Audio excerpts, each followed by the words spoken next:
तीसरा विकल्प हम हैं। अब तेजस्वी यादव में कितनी टूट हो रही है, उनके राजद में, भाजपा में कितनी टूट हो रही है, जदयू कितना विलुप्त हो रहा है, ये तो आप लोग देख ही रहे हैं, आप लोग समझ ही रहे हैं। अब तेजस्वी यादव की बात क्या करिएगा, कल ही वोटर लिस्ट में उनका नाम है, अपना 9वीं फेल होने का परिचय उन्होंने दे दिया, आनंद फानंद में प्रेस बुला के कहते हैं जो हमारा नामे नहीं है। तो ये प्रशांत किशोर जी का भय राजद को में भी व्याप्त है और भाजपा और जदयू में भी व्याप्त है। देख रहे हैं आप निखिल, देखिए चुनावी सरगर्मियां हैं, लेकिन इस सरगर्मियों के कई सवाल खड़े। महागठबंधन में उठापटक की स्थिति बनी हुई है। मुकेश सहनी कभी दिल्ली चले जाते हैं, महागठबंधन की बैठक में नहीं शामिल होते हैं, तो एनडीए में कई ऐसे लोग उठापटक कर, लेकिन जनसुराज भी सब ठीक है, नहीं लगता, क्योंकि जनसुराज को कैंडिडेट अब तक नहीं मिला। इन तमाम चीजों पे असमंजस की स्थिति बढ़ गई।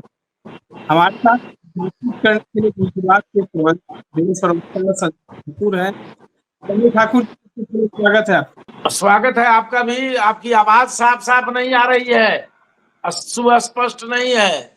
संजय जी, सबसे पहला सवाल है कि क्या जनस्वराज को अपना उम्मीदवार नहीं मिल रहा है? 31 जुलाई को प्रशांत किशोर ने कहा था कि हम अपने उम्मीदवार के नाम की घोषणा करेंगे। ये हास्यास्पद प्रश्न है। उम्मीदवार तो इतना मिला हुआ है कि एक एक विधानसभा में कंपटीशन चल रहा है। किसी में 6 से और 7 से कम किसी भी विधानसभा में उम्मीदवार का आवेदन मेरे यहाँ नहीं पड़ा हुआ है, बने ऐसी स्थिति है। और हाँ, सब कोई आपस में कंपटीशन कर रहे हैं जो हम उम्मीदवार बने, हम उम्मीदवार बने। इसकी तैयारी में सब लोग क्षेत्र में जनता के बीच में है। इसलिए उम्मीदवार की तो हमारे पास 5 गुना ज्यादा उम्मीदवारों की संख्या है 243 के बदले। इसलिए उम्मीदवार की कमी नहीं है, उसमें से चुना जा रहा है, सेलेक्ट किया जा रहा है। और जैसे ही ये सिलेक्शन का काम पूरा हो जाएगा, लिस्ट जारी कर दी जाएगी और आप सब लोगों को बुला के बता दिया जाएगा। डेट पे डेट क्यों दे रहे हैं आप लोग? डेट, अब सवाल यह है कि हमको तैयार, हम समीक्षा भी तो करनी है ना। सीधे हड़बड़ा करके हम किसी को उम्मीदवार बना दे फिर 5 दिन बाद बदल दे, ऐसा ठीक नहीं ना है। इसलिए अध्ययन करने दीजिए। और प्रक्रिया है साहब, प्रखंड कमेटी है, जिला कमेटी है, फिर स्टेट कमेटी है, फिर स्टेट कोर कमेटी है, फिर राष्ट्रीय कमेटी है। सभी जगह का प्रोसेस पूरा होने के बाद लिस्ट फाइनल होगा और तब आदरणीय प्रशांत किशोर जी जो जनसुराज के संस्थापक हैं, सूत्रधार हैं, सर्वमान्य नेता हैं, वो प्रेस कॉन्फ्रेंस करेंगे और आप सब लोगों को लिस्ट बताएंगे। संजय जी, ये भी है कि अभी भी प्रशांत किशोर कई नेताओं को आगे बढ़ाने में कदम लगा रहे, बीजेपी के नेताओं को तोड़कर, दिग्गज नेताओं को तोड़कर आ रहे हैं। अंदरूनी खबरें हो रही हैं कि चेहरे भी आने वाले हैं कुछ दिन में। देखिए, राजनीति में उठापटक का खेल होता रहता है। जिन लोगों को अपने अपने राजनीतिक दल में सम्मान नहीं मिल रहा हो, जिनको वहां दम घुट रहा हो, और जहां वो उम्मीद कर रहे हैं कि बिहार का विकास संभव है, विकास, चतुर्दिक विकास की आवश्यकता है, वैसे लोग किसी भी दल में हैं, हमारे यहाँ आ रहे हैं, उनका स्वागत है। चूंकि सही लोग, सही सोच और सामूहिक प्रयास से ही बिहार में तब्दीली लाई जा सकती है। बिहार को बदलना है, बिहार की व्यवस्था को बदलना है, बिहार में बेरोजगारों को रोजगार मुहैया कराना है, महिलाओं को उनका अधिकार उपलब्ध कराना है, पलायन रोकना है, अच्छी ऊंची और विश्व स्तरीय शैक्षणिक व्यवस्था स्थापित करनी है। तो इस अभियान में जिनको देर से ही सही अभियान में अच्छाई दिखाई दे रही है, आदरणीय प्रशांत किशोर जी का नेतृत्व उनको अच्छा लग रहा है, वैसे लोग चाहे वो किसी भी राजनीतिक दल में है, आ रहे हैं और आ रहे हैं तो उनका स्वागत हो रहा है। कोई संजय कोई जी, अपराधी तो नहीं ना आ रहा है जी, कोई बदमाश तो नहीं आ रहा है ना जी। पॉलिटिशियंस आ रहे हैं, लोग, पॉलिटिकल लोग आ रहे हैं तो आएंगे ही। क्योंकि अभी तो बिहार में 2 धाराएं ही थी, एक तरफ भारतीय जनता पार्टी, मतलब एक तरफ कट्टरवाद की धारा और एक तरफ कट्टू धारा, मतलब नलकटुआ का धारा। तो ये दो धाराओं के बीच अभी तक बिहार की जनता उलझी हुई थी।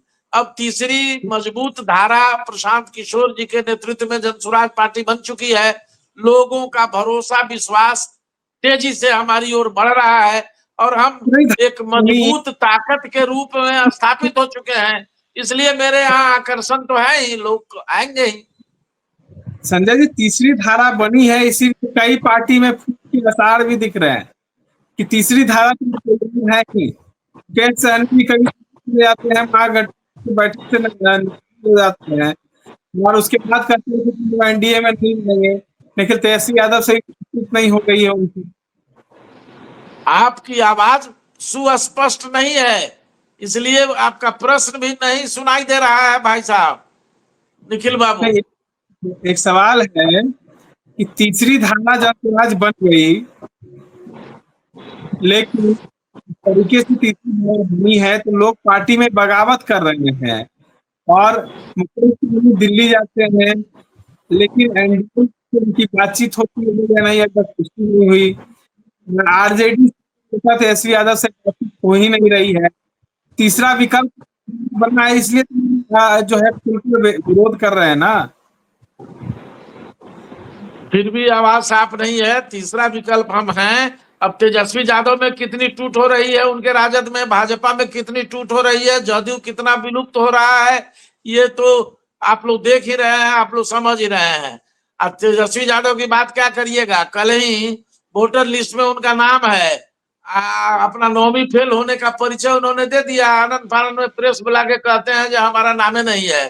तो प्रमाणित हो गया ना, जब पिछले 3 वर्षों से आदरणीय प्रशांत किशोर जी जो बिहार के जननायक बने हुए हैं, बिहार के जन नेता बने हुए हैं, वो बार बार आरोप लगा रहे थे कि भाई ये आदमी 9वीं फेल भी नहीं है, ये क्या शिक्षा की बात करेगा, क्या बेरोजगारी हटाने की बात करेगा। तो ये तो प्रमाणित कर दिए, ये वोटर लिस्ट में नाम है, तैयो कह रहे हैं नहीं नाम है। इतना झूठ कहीं राजनीति में बोला जाता है। चुनाव आयोग तुरंत सर्टिफिकेट जारी कर दिया, जो देखिए इनका नाम फलाने क्रमांक पर है। SIR का विरोध तो आप लोग भी कर रहे थे ना, प्रशांत किशोर ने भी किया ना। SIR का विरोध हम लोग नहीं कर रहे थे, हम लोग उस व्यवस्था का विरोध कर रहे हैं कि सही लोगों का नाम रहे, सही लोगों का नाम ना छाटा जाए। अब मरे हुए लोगों का नाम हटाया जा रहा है, इससे किसी की क्या आपत्ति है।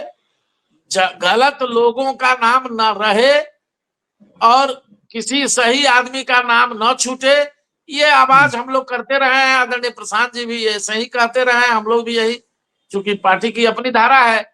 वैसे ये समय उचित नहीं था, इस समय ये काम पुनरीक्षण का नहीं होना चाहिए था, ये काम बहुत पहले कर लिया जाना चाहिए था, पार्लियामेंट चुनाव के पहले भी हो जाना चाहिए था, नहीं हुआ। तो ये तो चुनाव आयोग का फॉल्ट है, गलती है, लेकिन सुप्रीम कोर्ट ने जो उनको निर्देश दिया है उसका अनुपालन करें, हम लोग स्वागत करेंगे। आपके कई घोषणा के बाद मुख्यमंत्री एक्टिव हो गए हैं, लगातार घोषणाएं दे रहे हैं बिहार की जनता को। जी, उनकी मजबूरी है, क्योंकि हमारे नेता आदरणीय प्रशांत किशोर जी ने बार बार कहा, 3 वर्षों के पदयात्रा, 2 वर्षों के पदयात्रा में भी और आज बदलाव यात्रा में भी ये आवाज बुलंद करते रहे जो 400 रुपया वृद्धा पेंशन, विधवा पेंशन जो दिए जा रहे हैं, विकलांग पेंशन, ये भीख के बराबर है। इससे मैंने एक शाम भोजन भी नहीं हो सकता है। तो ये आवाज बुलंद करते रहे, तो आज ये 1100 किए हैं। हमारी घोषणा है हमारे नेता की, जैसे ही सरकार बनेगी जनसुराज की, हम 2000 रुपया देंगे, क्योंकि 2000 से कम में किसी का काम नहीं चल सकता है। 2000 भी कम है, फिर भी बिहार की गरीबी को देखते हुए, इसकी माली हालत को देखते हुए 2000 की घोषणा आदरणीय प्रशांत किशोर जी ने करी है। हमारी सरकार बनेगी, हम 2000 देंगे। इन्होंने बिजली मुफ्त 125 यूनिट बिजली मुफ्त करने की घोषणा ताबड़तोड़ कर दी। तो ये प्रशांत किशोर जी का भय राजद को में भी व्याप्त है और भाजपा और जदयू में भी व्याप्त है।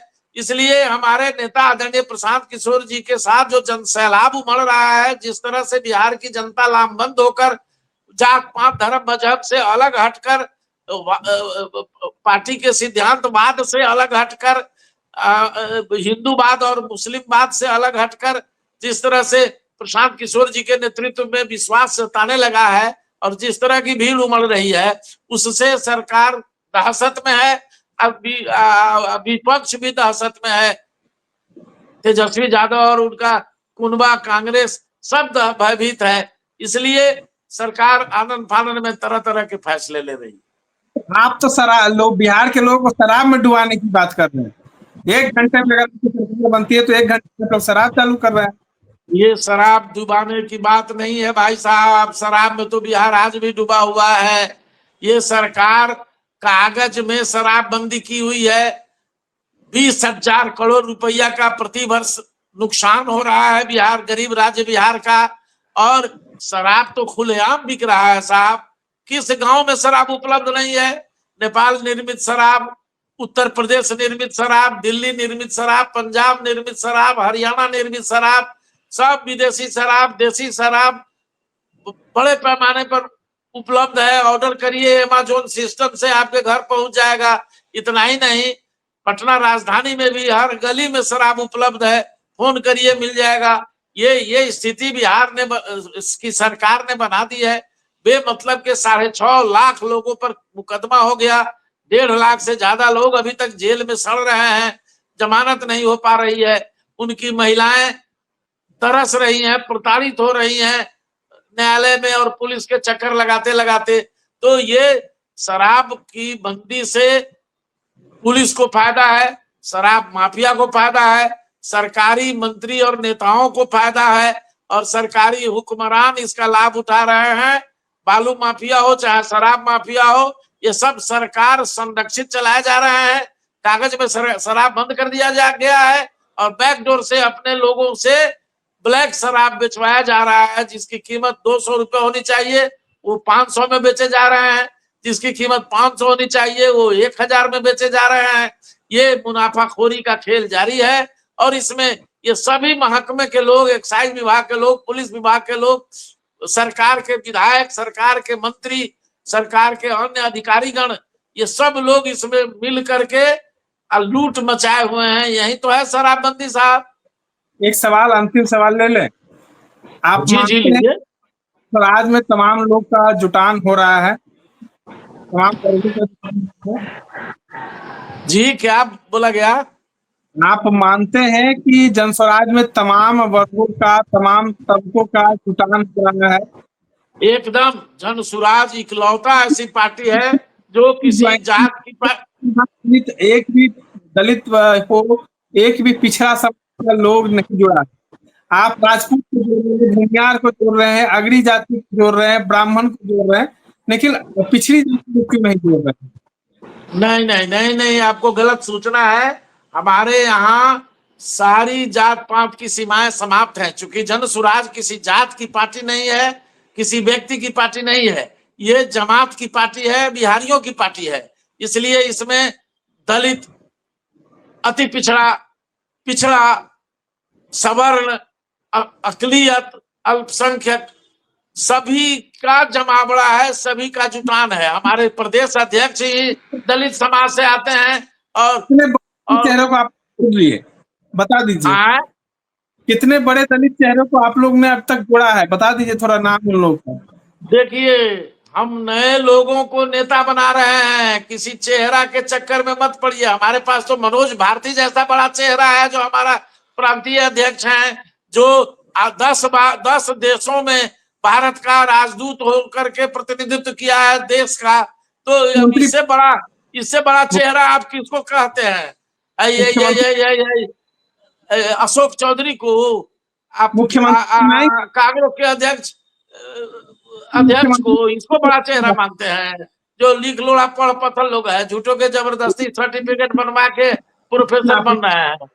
दलित चेहरा को मुख्यमंत्री बनाएंगे ना? देखिए, ये समय का इंतजार करिए। जब हमारे विधायक जीत कर आएंगे, सरकार बनाने की हमारी स्थिति जब बनेगी, तो विधायक दल के लोग आपस में बैठक करेंगे। जो कानून है, जो विधान है, हम उसके तहत चलेंगे और तब विधायक दल का नेता चुना जाएगा। उसमें नेता किसी भी जाति, वर्ग और समुदाय का हो सकता है और वही हमारा मुख्यमंत्री बनेगा। हम पहले से ये कुछ भी घोषित नहीं करेंगे कि हमारा दलित मुख्यमंत्री होंगे कि अति पिछड़ा मुख्यमंत्री होंगे कि पिछड़ा मुख्यमंत्री होंगे कि सवर्ण मुख्यमंत्री होंगे। हमारे मुख्यमंत्री का चुनाव हमारे जीते हुए विधायक बैठ करके विधायक दल की बैठक में निर्णय लेंगे और उस निर्णय पर आदरणीय प्रशांत किशोर जी और पार्टी की मुहर लगेगी। चलिए, तमाम बातों को सुन रहे थे। हमारे साथ जनस्वराज के मुख्य प्रवक्ता संजय ठाकुर थे। इस तरह के अपडेट्स के लिए बने रहे।